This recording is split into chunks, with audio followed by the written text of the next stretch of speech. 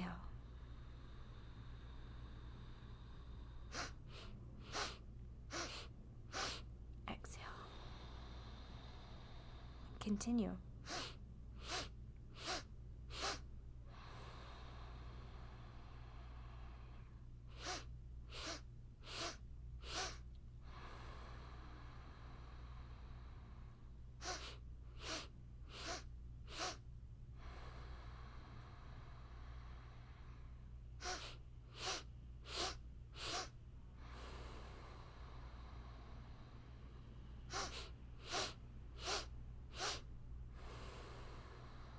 Just a few more.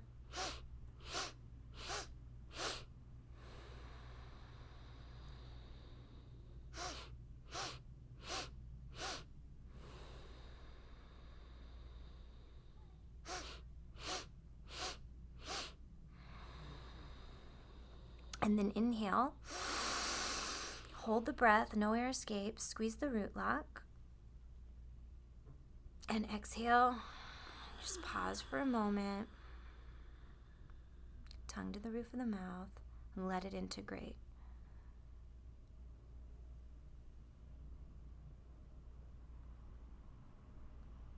And then gently open your eyes. So that's when you could do, that was probably about 90 seconds. You could do that anywhere from 90 seconds to 11 minutes. And you could do it throughout the day, you know, like, I need that again. I need to feel balanced again. Yeah, and I love that about it, that it can be a minute or it could be 10 minutes. And I think when you really do let yourself go for that longer period of time, that's when it just becomes this trance-like state that you are pulled into it. And I will say commit, you know, like when you sit down, if you only want to do 90 seconds, do that. But if you're like, you know what, F it, we're doing 11. And, you know, just do it. And you might come in and out of it, but you just sit there and you keep trying. And that's that resistance, that wanting to avoid the present moment stuff. Work it out, because then when you, at some point, it's going to be worked out and it's going to be great. Yes, sitting with that, going through it. And for me, it helps to set a timer. So for my morning meditation, I know I set that timer. It's like setting an alarm before you go to bed. Then you can rest because you know the alarm's going to wake me up when I need to get up. Same thing with meditation, setting that time. So again, yes, I have 15 minutes to commit to this. Great. I'm going to be all set up. Start the timer. Now I know until that timer goes off, I'm here. I'm not looking at something else. I'm not going to get to that to-do list. I'm going to be here in my practice. Definitely. Well, last question. How do you find balance? In honor of the show title, Yoga for Balance, what does balance look like to you? So balance for me is, these days, is really focusing my energy on one question. Does this build more love in my home? Because I find, I've got little entrepreneurial instincts, and I like to get distracted like anyone. But I find when I honor that core question for my Dharma, so everybody's got a core thing, a core thing that's going to create meaning in their life. All the blessings, all the good feelings, the peace comes to me. If the answer is no and I still do it, man, I regret it. So it can be applied to anything, whether it's how I eat. So like about a year ago, I was doing this pretty intense meditation about the blood moon eclipse back in 2018, January. And I was up with some yogis at like 5 a.m. to watch it on the water, and we were watching it turn red, and my ancestors were talking to me, and they had the oddest message for me. Two messages. One was, stop eating after 8 p.m. so we can talk to you. And the second was, let your children watch television. And, balance, again, building love in my home. Both of those things have created more love in my home, because I wake up actually really light, filled with light, and I change how I eat during the day, because I know, like, I'm not going to eat after 8.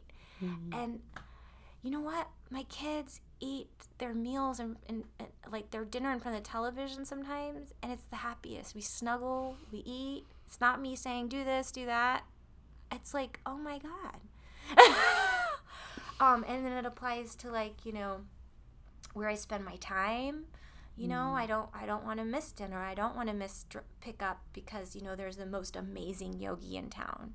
Having a little discipline and saying no, and not chasing stuff, and remembering, like, oh, this is where the juice is for me right now.